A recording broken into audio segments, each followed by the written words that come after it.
one thing that we learned that sometimes the human touch is very important, right? We have seen many players, like for example, the Laku Pandai agent. They don't just provide the machine like ATM, right? But it comes with the people actually, talking to them so that the solution is being used. So what I'm saying is that the technology itself should be relevant, easy to use, but at the same time we need to put the human touch for that solution to be adopted by those consumers in their tier 2 and tier 3. Hello, and welcome to the first Leaders Talk podcast by BukuWarung. Myself, Saurabh Pandey. I am the Chief of Staff here at BukuWarung. Before we start, just a bit about BukuWarung. We are a all-in-one financial inclusion platform for MSMEs, having served over 8 million merchants to date. With this new series, we aim to talk to experts and explore and understand more about how can tech startups and companies expedite the financial inclusion, especially in tier 2 and tier 3 cities. So before we start, just setting up some context, right? I think none of us expected the COVID pandemic to pan out the way it did back in 2020. It's been more than 2 years now, and the impact of that across industries, I would say, has been a lot higher and a lot different than any experts had predicted, right? One big example of that is how the entire wave of digitization has took over economies, has took over society. What that means is that opens up avenues for merchants, for consumers in tier 2 and tier 3 cities to become more financially inclusive. So that is what we want to explore here today. Before we get into that, why don't we just have a quick round of introductions? Romy, if you can just let us know a bit about your journey, would be great. Thanks, Saurabh. It's a pleasure to be here. I'm Romy Williams. I was born in Palembang, grew up in Jakarta, and I used to work in some companies like Procter & Gamble for 11 years. Mapan, 6 years, where I travel around Indonesia to many tier 2 and 3 cities. And from that, I learned a lot on how to basically deal with the middle to low segments, mostly in the tier 2 and 3 cities. It's very interesting learning that being part in that community give a sense of connection to really what's happening in Indonesia, because they're actually one of the biggest economy in Indonesia. Next, Faisal. Thanks, Saurabh. Okay, my name is Faisal Riza. You can call me Riza. So it's been 16 years working at banks that serving the MSMEs. Yeah, I've been working in Eastern Indonesia, which is at that time nobody's want to go there to work there, and then most of the financial institution is not coming there because some of the reasons, because the condition of the area and it's far away from Jakarta. Yeah, so maybe that is my introduction. Thank you so much, Riza, and good to have you with us. So I think let's get started. Let's get straight into it. I think before we go deeper into understanding more about what all of us can think more about tier 2, tier 3 cities, it's first of all important to understand that how are the behaviors different of a normal consumer or a merchant in a tier 2, tier 3 city versus, let's say, a tier 1 city where a lot of us are used to understanding of that, right? Yeah. So why don't, Romy, we start with you? Sure. If you look at the consumer or the merchants in the tier 2 and 3 cities, right? They generally they have a lower tax savviness or digitization compared to the upper segment or in the tier 1 city, right?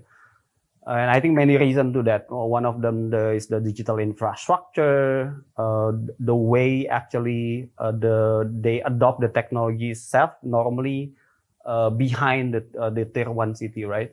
So if you look at that context, then it can be a problem, but it can be also the opportunity, right? Because then the growth part for the fintech industry, where we provide the technology solution, can be higher in that city, right?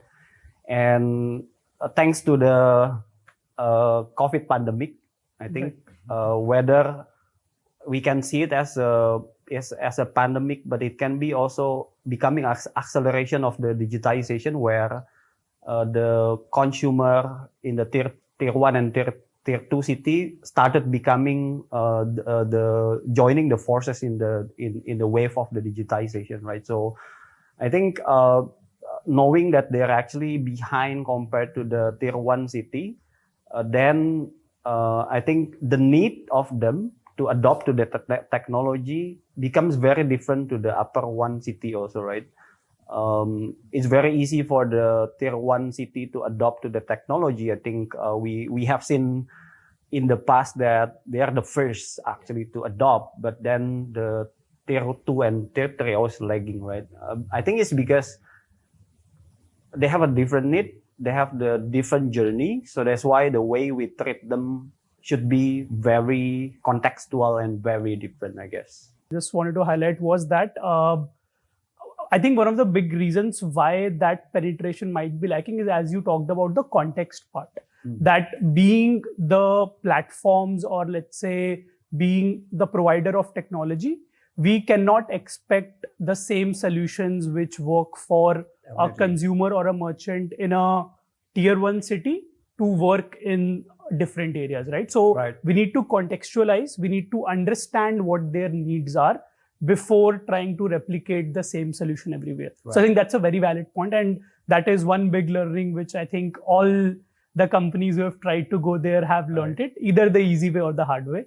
So Faisal, what has been your experience in this? Yeah, the difference is, the gap is very high between the tier 2 and tier 3 compared to the tier 1. So at the time, let's say Eastern Indonesia, and even a telco provider is not coming at that area. So what can they do?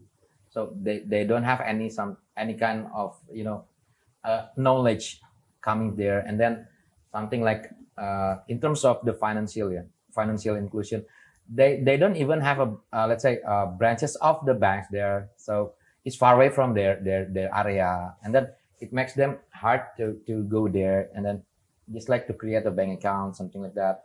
So it is related with their business itself. So it's hard for them to grow their business. So actually, basically, there is 3 points that become the challenge, for the MSMEs in general. The first is about the access to market. The second one is access to knowledge, and the third one is access to capital. In this case, in the tier 2, tier 3, and the tier 1 is totally different, especially for the access to the knowledge and the market. It's hard for them to scale up their business. Yeah, no, I think that makes a lot of sense, right? And like one key takeaway, let's say for me, would be the way you categorized it into 3 buckets. Like imagining, let's say 10 years ago, that a merchant in, let's say, Palembang itself, being able to sell to a consumer like us in Jakarta would have been impossible, right? To just imagine that thought. But now with the advent of e-commerce, the infrastructure which has been built around that to support that is not just possible, that's happening right in front of our eyes, right? Like for me personally, all the orders I've placed in e-commerce in the last few months have been from sellers outside Jabodetabek. So that just goes to show you how much the impact of inclusion and technology can have, right? And especially in a country like, let's say, Indonesia, where you have so many islands, so many cultures, so much diversity, their technology can act as an enabler to bring everyone together and infrastructure.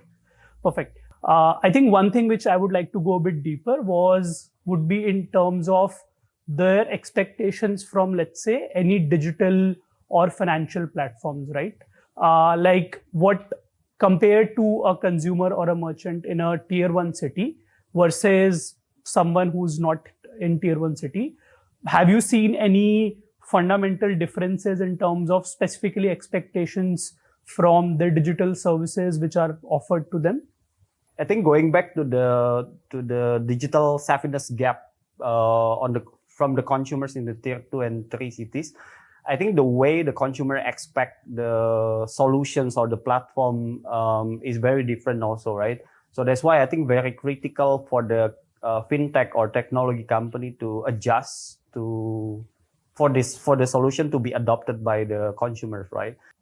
The objective is very clear for the digitization to happen, but then the digitization, can be very sophisticated for those kind of consumers, which I have seen in the past that, a good solution but cannot be used by the consumers there, right? Because of the Right. low digital savviness. So that's why I think it's very important to develop the solution that is, I would say, relevant, Right. for them.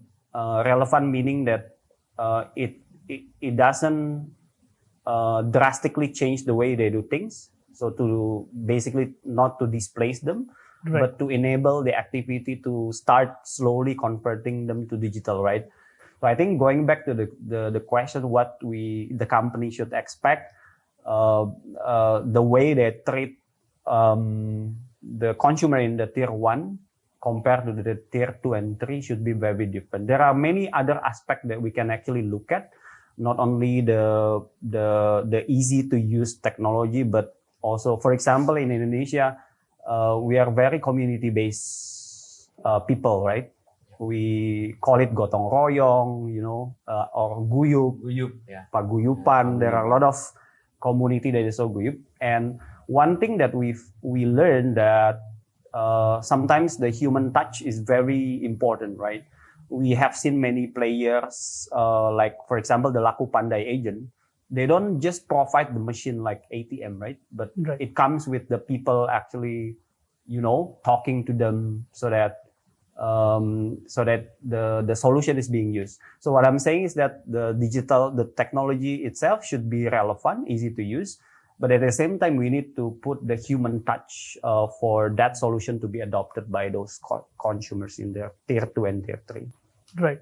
Got it. I think that makes a lot of sense, right? So basically, if you have to put it in 3 simple steps, first would be to understand their need, which would be different depending on different regions. So it's important to actually go there, understand the needs in person, rather than retrofitting what we have already made. I think the second and probably one of the most important aspects would be the community angle. Right. That Absolutely. technology should play the role as an enabler, that we as a society, as an economy, have already grown a lot, evolved a lot. How can technology enable us to do that better? Right. As you mentioned. Faisal, what about you? Yeah, I think I have the same view with Romy, in this case, especially for the technology savviness. There is still need human touch on that. So at the time when I start to create the to build the Laku Pandai at my previous company, at that time, we still have a human touch around many people on the fields, around 500, more than that. So to meet up with the head of Paguyuban, the groups, people in tier 2 and tier 3 are more, they have, when the head of the group saying A, Right. they will follow. Something Definitely, like that. Yeah. They don't want something like, okay, we are coming to them and then, Bapak, Ibu, this is blah, blah, blah, blah. And they were saying that, who are you? So they will say that. But if the head of the Paguyuban or the let's say, the Pak RT, the Pak Ku, the Pak Lurah, the head of the village saying that, they will understand and they would like to try it. So Saurabh, to add to add the point, the story that when we visited some of our merchants in BukuWarung, right? It's funny that sometimes they can do the digital payment through the ATM, right? And then when we ask the questions, what do you use? Do you use ATM to do the payment and everything? And they said that, oh, I'm afraid that the card will get eaten by the ATM. Right. It's something like, what? Like for us, it might not make sense, right? But if we look at them, then basically the trust to the people is actually much more to the machine, right? Right. So going back to your point that the trust is very important, and trust can be generated from human. So I think that's a very valid point as well on how we should think about bringing that balance between using technology and still keeping the human touch. Right. Yeah. Definitely. Perfect.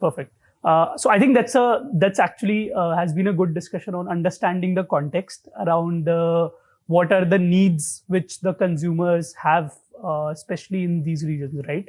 I think the next topic which I would want to go a bit deeper from you is understand a bit more on, let's say, for any company who is probably planning to venture out into tier 2, tier 3 and beyond. What do you think are the biggest challenges, first of all? So would love to get a bit of your thoughts on that as well. Yeah. I think if we look at the challenge itself, I think the low digital savviness comes with the challenge also, right? Then sometimes we need to inject the more resource to educate. For example, I have seen some banks in Indonesia or some industry player in Indonesia actually investing in people to basically acquire and retain them, including BukuWarung. Also, we have many people on the ground team to educate in the city like Palu or Padang Sidempuan, right? Because the need is that there needs to be education to the low savviness segment, right? So I think the challenge is that we might need to actually spend a bit more different approach, and sometimes it's a bit more heavy in operation because it's human, right? It's a Right. operation thing. So, but we need to know also when the adoption start to happen. Hence, we actually pull the trigger and convert that to digital, right? Like for example, if we started with human to educate those users, then when do we start leveraging the digital? Like it doesn't need to be the apps, like for example, to engage the consumer, it can be through WhatsApp, which has been widely used, right? So I think the challenge is that we shouldn't assume that technology itself can be adopted. What are other things? It can be human, it can be anything. That's why it's the groundwork needs to be done, and we also need to have the path to scalability, because Right. investing in this segment can be expensive, right? But we need to be clear when to actually stop and making the business model more scalable, right? So I think Right. that's pretty much the challenge, I think.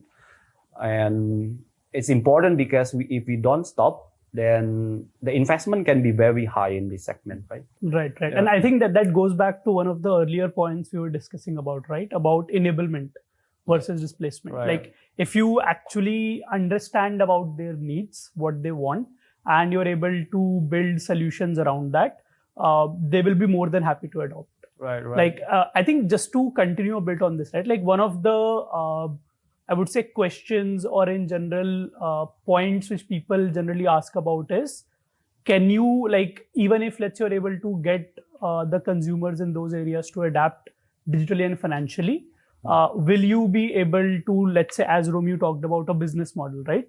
Will you be able to generate revenues via that? And I know because we have seen that happen, but I think it would be Right. good for everyone to also understand a bit that how, if you do it right, it can actually lead to wealth creation for all the stakeholders involved, right? And I'm assuming you would have seen that in your experience as well. So would love to understand a bit more on that how by creating a right solution, a right product, you can actually ensure that all the stakeholders are able to grow their wealth. I think one of the success story is actually one of the biggest bank in Indonesia, right? One of the biggest bank that focus on this segment. Actually, they make sizable revenue from this segment, right? Being because one, the potential is really high. If you look at in the context of MSME, there are a lot more MSME in these cities, right, compared to the tier 1. So, and they're growing, right? So that's why many players start entering the tier 2 city.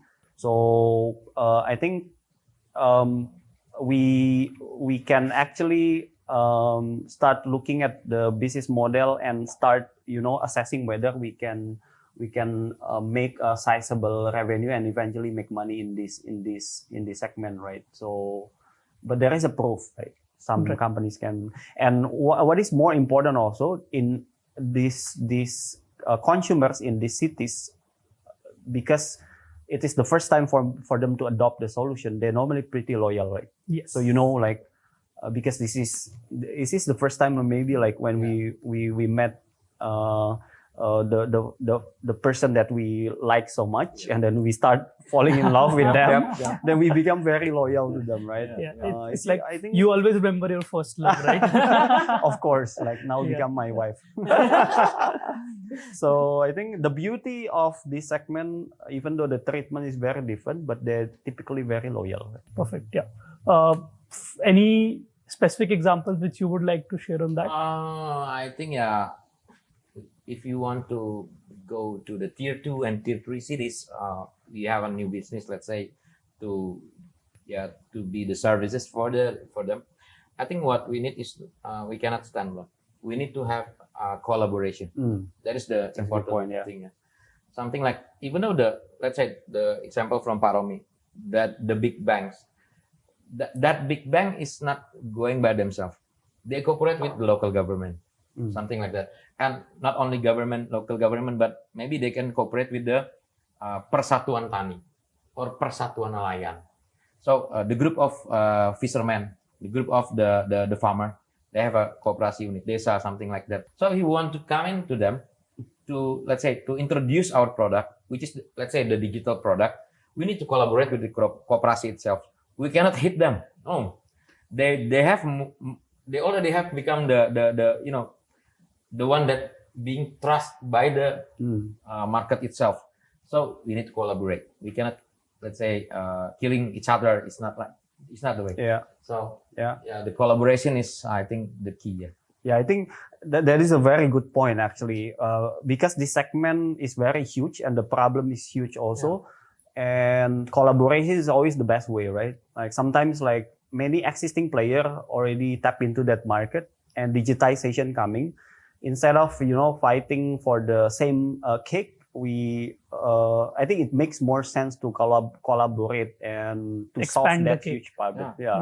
Expanding the cake, right? Exactly. So that's a better way to do it. I think that's a very good point, right? Because like if you think about it from a consumer or a merchant perspective as such, if let's say they have to solve for 4 different problems, they need to go to 4 different solutions, right? And if they are not integrated, or if they don't collaborate, they again need to manage these different things.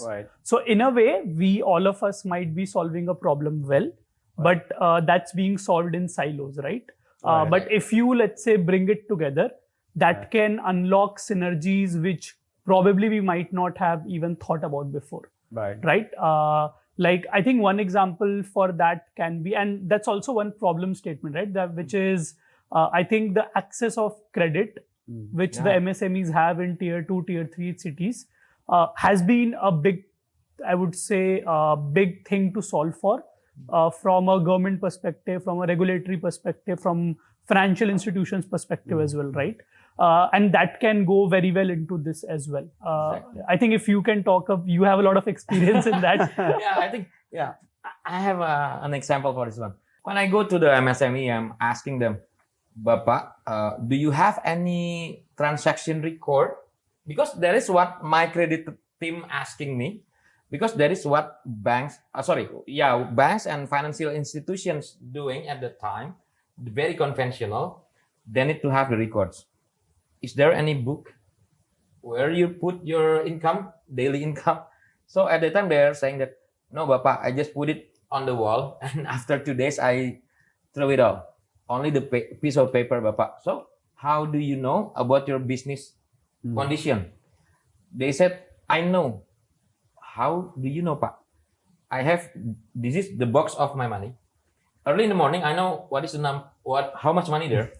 And then at the end of the day, I'll know how much money there. So if it is higher than early in the morning, I have more money. That means there is the cuan, the profit. The profit. Yeah. So that's simple. So the way we see it, okay, actually, this MSME's merchant is have a good business because they are. He's not saying that early in the morning is 1 mil, and then after end of the day only 300K. It's not like that. Always, increasing the numbers of their money in the box, but they don't have any, how to make the, how to put the transaction there. So this kind of things, I think, need to be collaborate. That's why I'm saying collaborate. Somebody need to help the financial institution to make the MSMEs having their their bookkeeping. Yeah. And at the time, maybe the FMCG is coming there and saying that, hey, the FMCG guy will coming saying like this, hey, Bapak, I have a new product. Would you mind to use this one? This new SKU, this is a promotion there. And the merchant will saying that, sorry, I only have limited capital, Bapak, so I cannot buy your new product. And at that time, I met, let's say, the sales team of the bank, the sales team of the FMCG met at Warteg, and they are talking each other. Hey, I want to sell this one, but the warung cannot afford. Yeah, I can give them loan actually, but they don't have the bookkeeping, so it's not matching, right? And that goes to the point again that, like, fundamentally, I think the merchants, the consumers, they are smart. They want to grow their business. They are aspirational.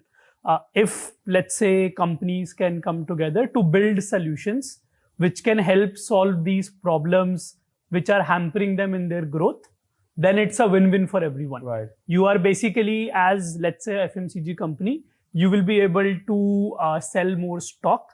As a merchant, they will have more goods to sell to the end consumer. Right. As a bank, you'll be able to get interest on the loan as well, right? Right. Exactly. So by solving one simple problem, 3 different stakeholders are able to grow their business. Right. And that also leads to a much more, I would say, secure, local, like a country-specific economy as well, right? Perfect. So I think that was a very good discussion. And to be honest, I learned a lot. One thing which struck me personally while I think both of you were sharing your experiences was that the passion behind that and the conviction with which you were talking about the potential, about the opportunities, right? I'm just wondering if there is any personal story behind that. Like, what is it that drives you to believe that whatever we discussed, the potential, the opportunity which can be unlocked, right? And given that both of you have such a wide and diverse experience, would love to understand what motivates you, what drives you, what gives you this confidence that whatever we talked about is achievable, is possible. I think, Riza, we can start with you. Okay, the story is coming from my hometown, which is Solo, West Sumatra. In Solo area is famous for the rice. Barek, we call it Barek Solo. Everybody in Indonesia, especially for Minangkabau, they always order. Yeah, they need the Barek Solo. But at the time, when I go back to my hometown, and then they are asking me, "You are the practitioner of the MSMEs and at the bank right now." At the time, it's around 8 years ago.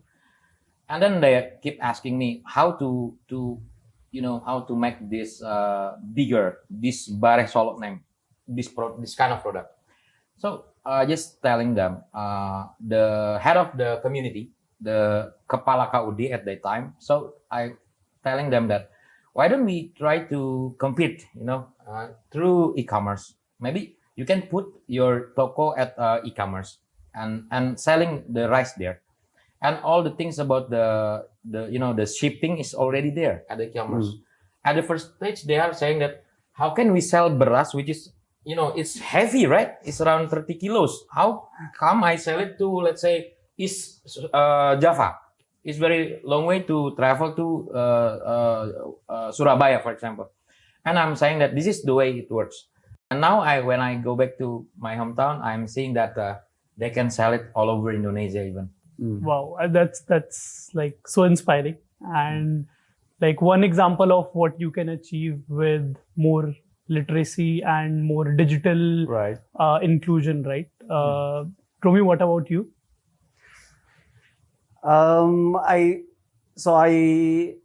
get the cousin, actually same with me, was born in Palembang, and then he got married and have 3 kids. He started the business selling pempek. At the beginning, it was very hard, right? Before pandemic, he could only sell the pempek or fish cake in that area. But then he started adopting one of the food delivery platform. That was when actually he got a lot of demand from not only in Bekasi but also in Jakarta, and sometimes my family also order from Jakarta, right? So it is amazing to see how your close family growing up the economy to pay for the kids' school fee, right? And it happened to me personally, someone that I'm close with, and I truly believe that technology can actually help those MSME to grow, and we need to believe that the small business can have the same power like big business, right? Because equality of that is important, right? So that's my story. That's why it becomes like a passion for us to grow MSME, because there are a lot of families that have business like my family also, right? Who might not have the access now. So that's why it becomes the reason why we are actually here. Yeah, right. And again, like that's so inspiring. And I would say, especially for all of us in general, companies or startups who are trying to penetrate that market, this goes to show that what you're trying to do, what kind of impact that can have, right? Right. And it's like we have just scratched the surface. The potential left is still very, very massive, Right. very, very big. And I think that's, for me personally, would be the key takeaway today, having learned from both of your experiences, that it's, as you can say it's like the beginning of a golden age, a Right. golden era, where digitization and financial inclusion can help achieve us, let's say, as a country, Right. and even as a society, the goals which you want to have to get wealth distribution, to enable MSMEs to grow, and the potential is just massive. Like, we have the right technology, we have the right stakeholders, we have the right support in terms of, let's say, regulations, governments, Right. etc. So it's about how you can find the right opportunities, Right. and enable the merchants to grow along with you. Yep. So yeah, I think with that, thank you so much, Romy. Thank It's you so a much, pleasure to talk.